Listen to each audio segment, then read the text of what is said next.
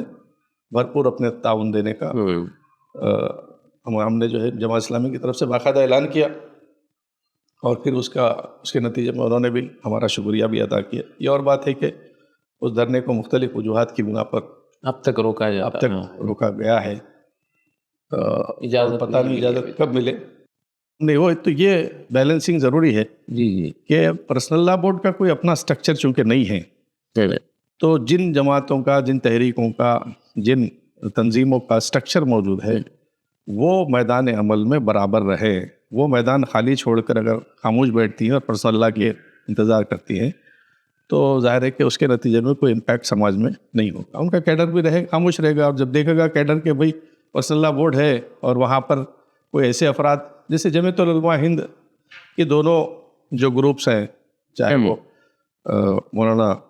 ارشد مدنی کا گروپ ہو یا مولانا محمود مدنی کا گروپ ہو، یہ دونوں، اور پھر اس کے علاوہ ہمارے پاس تلنگانہ میں حیدرآباد کے اندر بہت سے مشائخین موجود ہیں، سنی دعوت اسلامی ہے، اس کے علاوہ بہت سے مشائخ حضرات ہیں. خود مسلم پرسنل لا بورڈ کے اندر جو ممبرس ہیں ان کی اپنی تنظیم میں بھی وہ بھی نظر نہیں آتے ہیں. میرا وہی سوال تھا اگلا کہ بھائی یہ جو اب تک کے پروگرامز منعقد ہوئے ہیں ان پروگراموں میں خاص طور پہ تلنگانہ کے تناظر میں یہ بات ہو رہی ہے، تو سرکردہ جو شخصیات رہی تلنگانہ کی، جیسے آپ نے تذکرہ کیا شاہ جمال الرحمن مفتاحی صاحب ہوں یا پھر جمعیت علماء ہند کے دونوں عبدالقدیر صاحب اور بڑی جو جماعتیں ہیں، اس کا کوئی زیادہ پریزنس ان پروگراموں میں نظر نہیں ہے. اس کی کیا وجہ ہے؟ کیا وجہ یہی ہے کہ تلنگانہ میں مسلم پرسنل لا بورڈ کے چونکہ محترم صدر بورڈ یہیں پر موجود ہے تو ان کی ہدایت پر، ان کی سرپرستی میں پوری مہم چل رہی ہے، اور ان سے جو وابستہ افراد ہیں وہ وابستہ افراد اس پوری مہم کو چلا رہے ہیں. اللہ تعالیٰ ان کو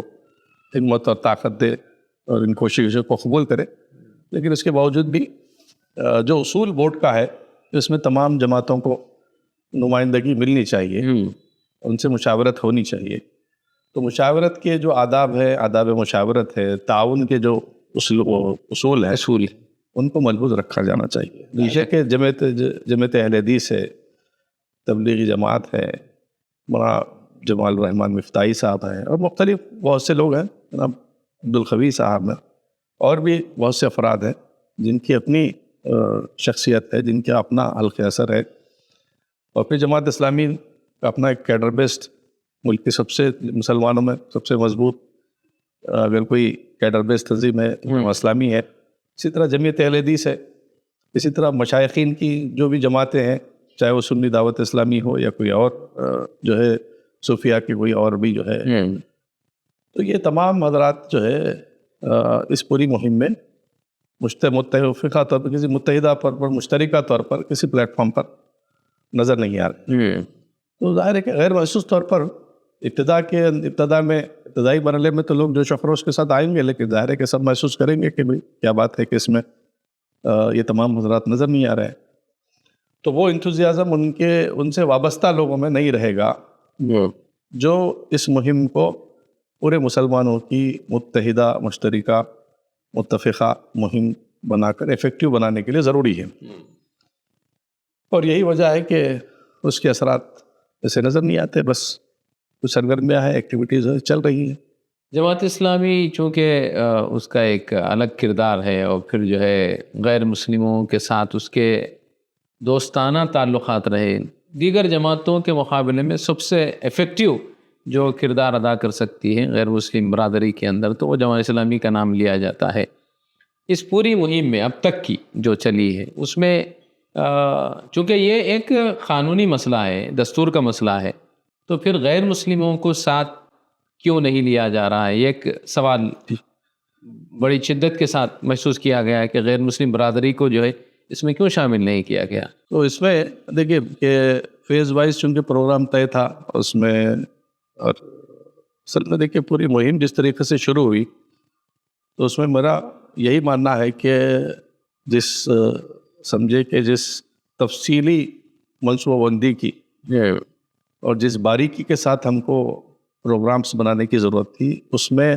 ہم بری طریقے کہیں نہ کہیں کمی محسوس، کہیں نہ کہیں کمی نہیں بلکہ بہت بڑی کمی رہی. جی کہیں نہ کہیں کمی تو بہت چھوٹی بات ہے، بہت بڑی کمی رہی. آپ 1000 پروگرامز بھی اگر پبلک میٹنگز کر لیں تو یہ جو موجودہ مرکزی حکومت ہے ان کے کانوں پر جو رینگنے والی. ہاں صحیح.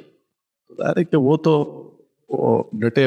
وہ تو اس بات پر پوری طرح جو ہے ان کا اپنا منصوبہ ہے اور وہ ڈٹرمائنڈ ہے. تبھی تو اس قسم کا اس کے باوجود یہ کہ ان کی اکثریت، جبکہ گزشتہ حکومت میں یعنی جب ان کے پاس مکمل میجورٹی تھی تب بھی انہوں نے CA/NRC کا قانون وہ نافذ نہیں کر پائے، اور یہاں میجورٹی ان کی نہیں ہونے کے باوجود بھی قانون بل کے اندر قانون پاس کروا سکتے. تو دونوں میں ہم کو دیکھنے کی ضرورت ہے کہ کس قسم کے احتجاج اس وقت ہوئے تھے اور کس قسم کے احتجاج اب ہو رہے ہیں. اور منصوبہ بندی ظاہر ہے کہ اس کے اندر شاید ہے کہ اس کا بہت بڑا فائدہ رہا کہ وہاں پر مختلف لوگ مختلف ریاستوں میں مختلف لوگ اپنے طور پر بہت سے جو ہے گروپ، بہت سے اور واقعی اس مہم کو دیکھ کے ایسا محسوس ہو رہا تھا کہ یہ کوئی احتجاجی مہم ہے اور بڑی، اور اس کے اندر عوام، کوئی مرکزی لیڈرشپ اس کے اندر نہیں ہے. تو یہاں ظاہر ہے کہ مرکزی لیڈرشپ کا ہونا مفید بھی ہے، لیکن اگر مرکزی لیڈرشپ کمزور ہو یا مرکزی لیڈرشپ اس ساری چیزوں کے لیے اس کا سانچہ اور اس کا ڈھانچہ اس نوعیت کا نہ ہو اور وہ لیڈ کرے تو یہ مسائل پیدا ہوں. مسلم پرسنل لا بورڈ کوئی ایسا جو ہے کوئی ایسی سمجھیے کہ اسٹرکچر نہیں ہے، کوئی ایسا تنظیمی ڈھانچہ نہیں ہے جو پورے ملک میں کسی منظم مہم کو چلا سکے. ٹھیک ہے، پرسنل لا کسی موقع پر اس وقت بھی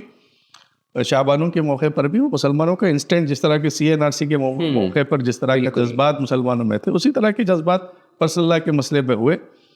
اور انہوں نے احتجاج کیا، اس کا نتیجہ نکلا. ورنہ اس میں مسلم پرسنل لا بورڈ کا عدالتوں میں کیس لڑنے کے لیے یا قانونی جو ہے سمجھے کہ پہلو سمجھانے کے لیے یا اس موضوع پر بات چیت کے لیے یا عوام کے اندر بیداری لانے کے لیے، شعور پیدا کرنے کے لیے، ان سب چیزوں کے لیے تو مسلم پرسنل لا بورڈ جو ہے افیکٹو ہے. وہ مسلمانوں کا واقعی متحدہ واحد ادارہ ہے، اس میں کوئی شک کی بات نہیں. لیکن وہ کسی ایسی اس کا اسٹرکچر، اس کا ڈھانچہ، اس کی لیڈرشپ اس نوعیت کی نہیں ہے کہ وہ کوئی منظم احتجاجی مہم کو طویل عرصے تک چلا سکے. اس چلانے کے لیے جس قسم کے تنظیمی تقاضوں کی ضرورت ہے اس میں تو وہ تو جمعیت العلماء کے پاس ہے، جماعت اسلامی کے پاس ہے، جمعیت اہل حدیث کے پاس ہے، یا دیگر جو ہے جو تنظیمی ڈھانچے جو بھی ہے جیسے بھی کچھ ہے تو ان کے پاس جیسے سیاسی جماعتیں ہیں ان کے پاس جس طرح کے تنظیمی ڈھانچے ہے، کیڈر ہے، وہ وہی چلا سکتے ہیں. پرسنل لا بورڈ نہیں چلا سکتا. اس کو بھی ہمیں سمجھنے کی ضرورت ہے. اور اگر پرسنل لا بورڈ کو چلانا ہے تو ضروری ہے کہ یہ تمام تنظیمیں پوری طرح ایک متفقہ. اسی لیے تو پرسنل لا بورڈ کی موجودگی میں مسلم مجلس مشاورت کا قیام بھی یا بعد میں ملی کونسل کا قیام بھی اسی لیے عمل میں لایا گیا تھا کہ سماجی اور سیاسی تحریکات مسلم پرسنل لا بورڈ نہیں چلائے گا. مسلم پرسنل لا سے متعلق جو امور ہے، ٹھیک ہے، وقت کو بھی ہم کسی حد تک پرسنل لا کے پرویو میں لے سکتے ہیں، اس دائرے میں کام کرنے کے لیے ہے. وہ کوئی عوامی مہم چلانے کے لیے. اس سے ایک سوال یہ بھی ہوتا ہے کہ پچھلی مرتبہ جو ہے حکومت نے 3 طلاق کا قانون پاس کیا. جی. وہ بھی ایک شریعت میں راست مداخلت محسوس کی گئی تو پھر اس وقت مسلم پرسنل لا کا کیا جو ہے اس معاملے پہ جو کچھ بھی کردار رہا ہے اس معاملے کے اندر فقہی آراء ہماری مختلف تھی اور پھر مختلف مسالک میں وہ متفقہ موضوع نہیں رہا اور پھر بہرحال اس معاملے سے اس بھی ہم کو سبق لینا چاہیے کہ اس طرح کے معاملات میں مسلم پرسنل لا بورڈ وہ افیکٹو رول ادا نہیں کر سکتا زمینی سطح پہ. جی جی یقیناً لیگل سطح پہ قانونی سطح پہ یہ مسئلے کو عوام کے سامنے واضح کرنے کے لیے کسی مشترکہ موقف کو اختیار کرنے کے لیے وہ ہمارے لیے ایک قیمتی ادارہ ضرور ہے. لیکن عوام میں مہم چلانے کے لیے ہم کو اس پر غور کرنا چاہیے. مسلم پرسنل لا بورڈ کی قیادت کو بھی غور کرنا چاہیے, ریاستوں کے اندر دیگر جماعتوں کو بھی غور کرنا چاہیے, سماجی جو تنظیمیں مسلمانوں کی ان کو بھی غور کرنا چاہیے. سب کو اس بات پر غور کرنا چاہیے کہ کیا اس انداز سے ہم وقف ترمیمی ایکٹ کو تبدیل کر سکتے ہیں یا نہیں کر سکتے. کیا یہ افیکٹو طریقہ کار ہے؟ کچھ احتجاجی جلسے تال کٹورا اسٹیڈیم میں آپ نے 1 لاکھ کا بھی جلسہ کر لیجیے, کوئی اس کے فرق نہیں پڑنے والا ہے, کوئی رپورٹنگ نہیں ہوتی, اس کا کوئی امپیکٹ نہیں ہوتا. اس کا کیا امپیکٹ ہے, سماجی امپیکٹ کیا ہے؟ ہم کو تو یہ دیکھنا ہے کہ عوام وہ تو چاہتی ہے حکومت کرے, جلسے کرتے رہے آپ. آپ کا وہ سوال باقی رہ گیا کہ غیر مسلموں کو کیوں اس میں جو ہے شامل نہیں کیا گیا. تو میں یہی کہنا چاہ رہا تھا کہ وہ جس طریقے سے آغاز ہوا تو بہت تیزی کے ساتھ بہت سی چیزیں ہو گئی. یہ بات بھی تھی اس میں طے تھی کہ غیر مسلموں کے ساتھ انٹریکشن کیا جائے, لیکن بہرحال چونکہ وہ جو واقعات درمیان میں پیش آئے اور جو سیریز آف ایونٹس ہم نے طے کر لیے کہ بھئی فلاں جگہ جلسہ کریں گے, فلاں جگہ خواتین کا جلسہ ہوگا, فلاں جگہ اس کا جلسہ ہوگا, تو اس میں یہ ایک پہلو نظر انداز رہا. بعض جگہوں پہ لوگوں نے ملاقاتیں کی, گفتگو کی, یہ الگ بات ہے, لیکن ہم نے بھی جماعت اسلامی کی طرف سے بھی ہم نے ریاست میں تلنگانہ میں 4 مقامات پر, حیدرآباد میں, ورنگل میں, نظام آباد میں اور کھمم میں, 4 کریم نگر میں, ہم نے مختلف مقامات پر جو ہے راؤنڈ ٹیبل کانفرنسز غیر مسلموں سے انٹریکشن طے کیے تھے. لیکن اچانک اسی دوران 11 کو ورنگل میں طے تھا اور 17 کو حیدرآباد میں طے تھا. نظام آباد والوں نے 31 کو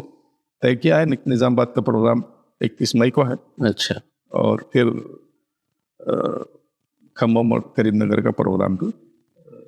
تواریخ میں کچھ تبدیلی ہوئی ہے, اس لیے کہ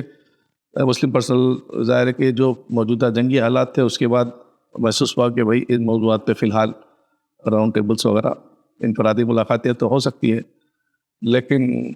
بہرحال حالات ویسے نہیں تھے کہ اس پر چلے کوئی اس موضوع پر لوگوں کو زیادہ دلچسپی پیدا ہوگی, تو اس لحاظ سے تھوڑا سا پروگرام کو مؤخر کیا گیا. تو انشاءاللہ نیکسٹ فیز میں ہم ان 4 مقامات پہ نظام آباد, ورنگل اور سمجھے کہ حیدرآباد, کریم نگر اور بھی جو اہم شہر ہے کھمم وغیرہ, ان سب مقامات پر غیر مسلموں کے ساتھ انٹریکشن کے پروگرام رکھے جائیں گے. تو بہرحال آپ نے جیسے کہا کہ غیر مسلموں کے برادران وطن کے ساتھ جو ہے کچھ گول میز کانفرنس آپ نے طے کی ہے, اور بھی کچھ آئندہ کا لاہ عمل جماعت اسلامی نے بذات خود کچھ طے کیا ہے یا پھر کچھ سلسلے میں کیا ہے اس کی وضاحت؟ ایک تو یہ ہے کہ ظاہر ہے کہ یہ مہم اضلاع کی سطح پر بھی مختلف جو ہے بینرز کے تحت مختلف چیزوں کی طرف تحت جاری ہے. بہت سے ضلع اضلاع میں جیسے کھمم میں ہے, کھمم میں جو کمیٹی بنی ہے اس میں ہمارے جماعت کے افراد ہیں, کریم نگر میں ہے, عادل آباد میں ہے, نظام آباد میں ہے. بعض جگہوں پر خود جماعت کے افراد جو ہے کنوینر ہے, جہاں ان کو کچھ موقع ملا ہے, اسپیس ملا ہے. جہاں اسپیس نہیں ملا ہے تو وہاں تو ون سائیڈڈ جو ہے ایک مخصوص مکتب فکر کے لوگ ہی ہیں.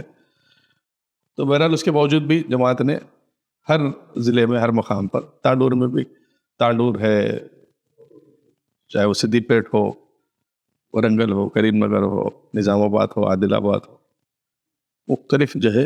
مقامات پر جماعت کا کیڈر اس مہم کے اندر پوری طرح انوالو ہے. اور جو اب تک کے 8-10 خواتین کے جو جلسے ہوئے ان جلسوں میں بھی گرچہ کہ جماعت اسلامی کو کا نام نہیں لیا گیا اور بڑی حد تک مین اسٹریم جماعت اسلامی کو جس طریقے سے سمجھے کہ اس کا مقام دینا تھا وہ نہیں دیا گیا. جماعت اسلامی ہی نہیں بلکہ دیگر جماعتوں کو وہ چیز نظر نہیں آتی, لیکن اس کے باوجود بھی امت کے مشترکہ مفاد کی خاطر جماعت اسلامی نے، ہمارے کیڈر نے، ہمارے افراد نے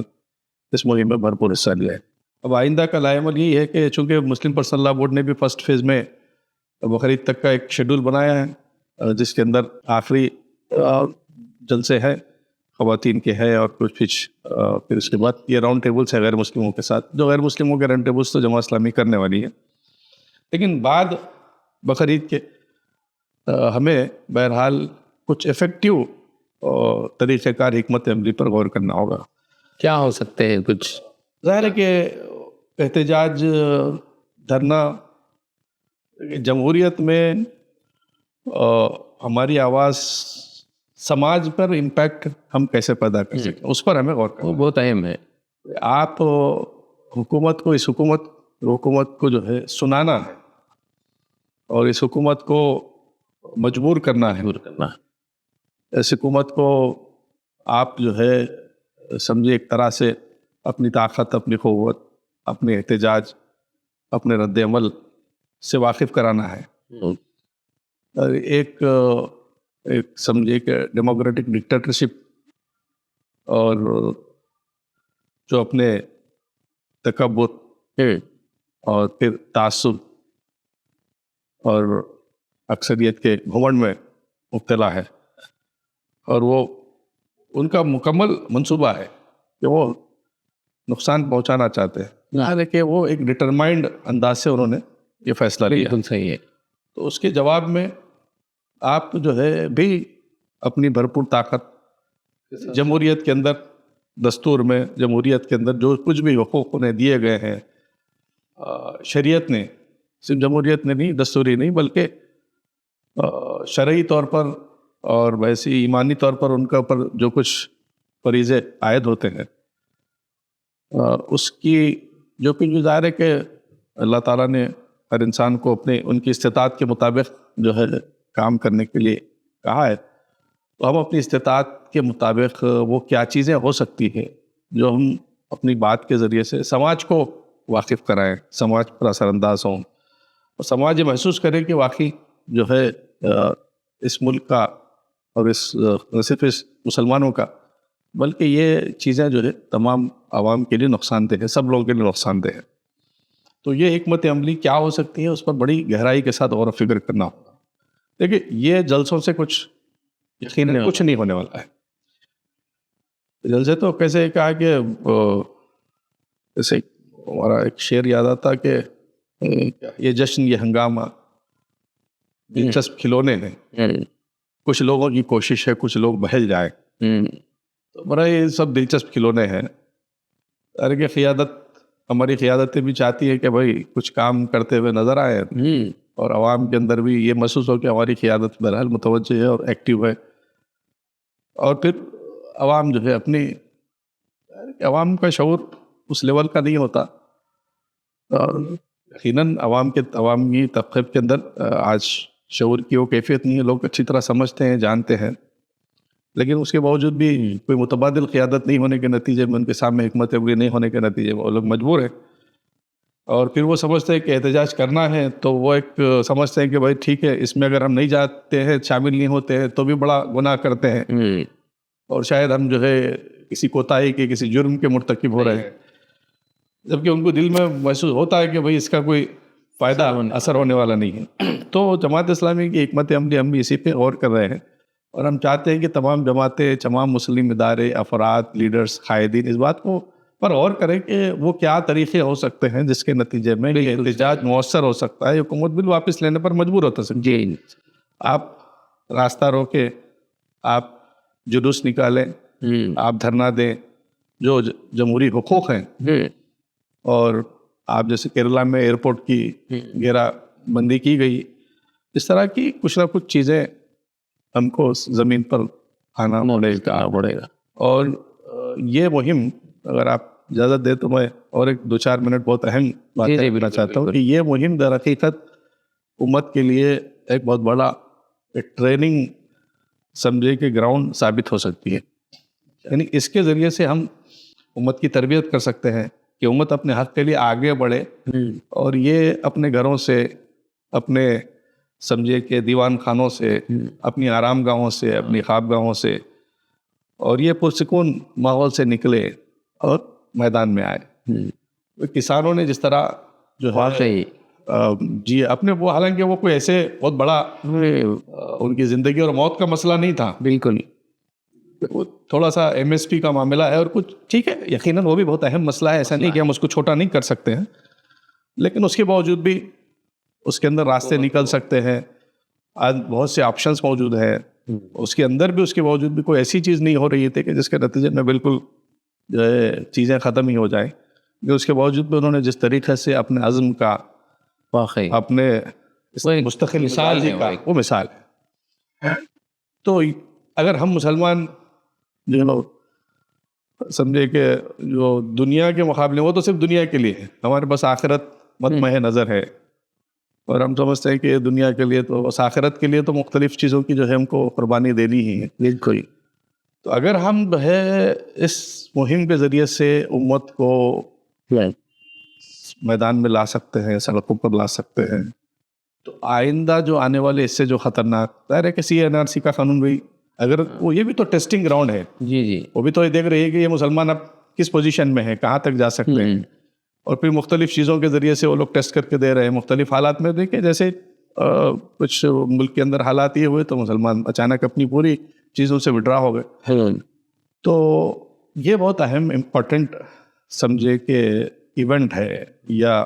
یہ ایکٹ، یہ قانون ہے، اور یہ موقع فراہم کیا گیا کہ اس قانون کے خلاف احتجاج اس لیول پہ کیا جائے کہ جس طرح کسانوں کے احتجاج کو پورے ملک نے محسوس کیا، دیکھا.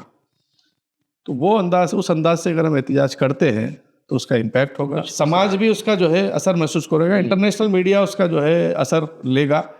اور یہ جو ہے وہ عوامی حلقوں میں، سیاسی حلقوں میں، سماجی حلقوں میں بلا لحاظ مذہب و ملت یہ موضوع زیر بحث آئے گا. اور پورے دنیا کے جتنے جو ہے ایمبیسیز ہیں، دنیا کے جتنے ممالک ہیں، اقوام متحدہ ہو، اور اس کے علاوہ دوسرے ممالک بھی، وہ لوگ دیکھیں گے کہ بھئی ہندوستان میں ہو کیا رہا ہے مسلمانوں کے ساتھ. تو ہم اپنی آواز جو ہے پہنچانے میں، وہ اپنی آواز سنانے میں، ہم اپنے احتجاج کو درج کروانے میں بڑی حد تک ناکام ہیں. میرا ماننا ہی ہے کہ بہت بڑی اپرچونٹی ہے جی جی کہ ہم اس مہم کے ذریعے سے ہمارے نوجوانوں کو، ہماری خواتین کو، ہمارے پورے جو ہے سمجھیے کہ سماج کو، مسلم امت کو موبلائز کریں، ان کو ٹرین کریں، ان کو منظم کریں. اور اس کے لیے ضروری ہے کہ بہت ہی اچھی حکمت عملی، بہت ہی اچھے اقدامات اور متحدہ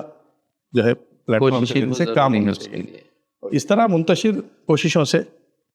کوئی حاصل، اس کے نتیجے میں مزید جو ہے انتشار پیدا ہوگا، اور مزید مایوسی پیدا ہوگی. اس کے نتیجے میں جب تھوڑے دن کے بعد آدمی 6 مہینے چلیں گے، 1 سال چلیں گی، اس کے بعد جب خاموشی ہو جائے گی تو پھر حکومت کے لیے اور آسان ہے.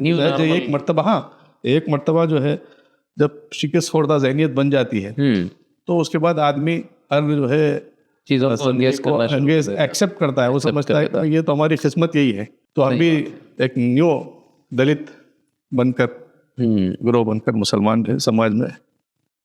زندگی بسر کریں گے. بہرحال آئندہ دنوں میں جو ہے ایک اچھے منصوبے کے ساتھ اور ایک اچھے جو ہے پلان کے ساتھ جو ہے جماعت اسلامی بذات خود اور دیگر جماعتوں کے ساتھ مل کے میدان میں آنے کی جو ہے کوشش کر رہی ہے انشاءاللہ. تو ناظرین، یہ تھے جناب عبد المجید شعیب صاحب، جن سے آپ وقف اور اس مہم، وقف کے خلاف جو چلائی جانے والی مہم ہے اس سے متعلق گفتگو سماعت فرما رہے تھے. میں جناب کا بہت مشکور ہوں کہ انہوں نے ہمارے لیے وقت نکالا اور اس مہم سے متعلق بہت ساری باتیں ہمارے سامنے رکھی، اور آئندہ کے منصوبے اور لاہ عمل کا بھی ہمارے ساتھ جو ہے شیئر کیا ہے. تو امید کرتے ہیں کہ یہ مہم بہت ہی مؤثر انداز میں سماج میں جائے، اور اس کے ذریعے سے حکومت جو قانون بنائی ہے، جو مسلمانوں کے شرعی